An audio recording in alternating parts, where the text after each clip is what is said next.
जय गुरुदेव। शाकाहारी सदाचारी बाल संघ से चलो चलो की आवाज आती है।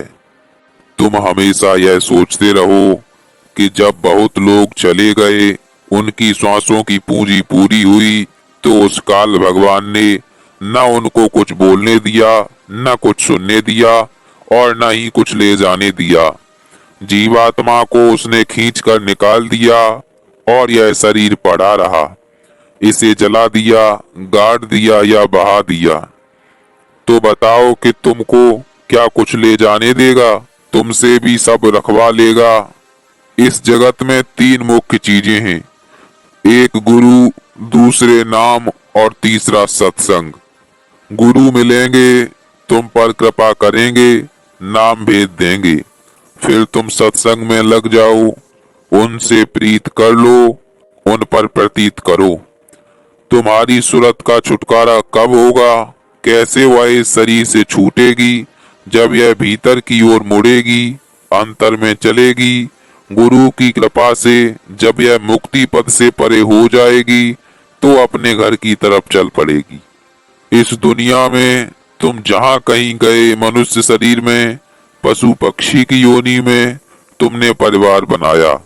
मनुष्य शरीर में बड़े हुए, शादी हुई, बच्चे हुए, तुम इसी में लगे रहे। तब तक इस शरीर का समय पूरा हो गया और फिर यहाँ से चले गए। हरदम यहाँ से चलो चलो की आवाज आती है। जिस शरीर में बंद करेगा, वहां भी यही कहेगा कि यहाँ से जाओ। इसमें से निकालेगा, उसमें बंद करेगा, उसमें से निकालेगा और कहीं बंद करेगा। इसीलिए यह जोर दिया जाता है कि अब की बार फिर मौका मिला है मनुष्य जीवन का, तो भजन कर लो। अपनी जीवात्मा के लिए भी कुछ इकट्ठा कर लो। संसारी काम के लिए 12 आना लगाया, तो 4 आना अपनी सूरत के लिए लगा दो, यानी भजन कर लो। यह भजन ऐसा है कि सोते उठते बैठते चलते कर सकते हो। कर्मों का विधान तुम समझ नहीं पाते हो। पाप कर्म करना तो पाप है ही। जो पाप कर्म में साथ देता है, उसे भी सजा मिलती है। हमारे स्वामी जी महाराज सुनाया करते थे कि एक साधु थे, उन्हें नदी के पार जाना था। उन्होंने मल्लाह से कहा कि मुझे उस पार ले चलो। नाव में और भी लोग बैठे थे। मल्लाह नाव लेकर चला। बीच धार में नाव भंवर में फंस गई। मल्लाह तो समझ गया कि नाव तो अब डूबी।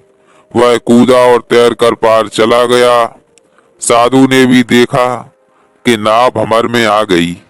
वो लकड़ी चलाते रहे, चलाते रहे। मल्लाह किनारे से देख रहा था कि साधु क्या कर रहे हैं। साधु लकड़ी चलाते रहे और नाव धीरे धीरे भंवर से बाहर निकल आई। सब लोग बच गए। एक साधु के कारण सारे सवार बच गए, नहीं तो सब डूब जाते। जय गुरुदेव।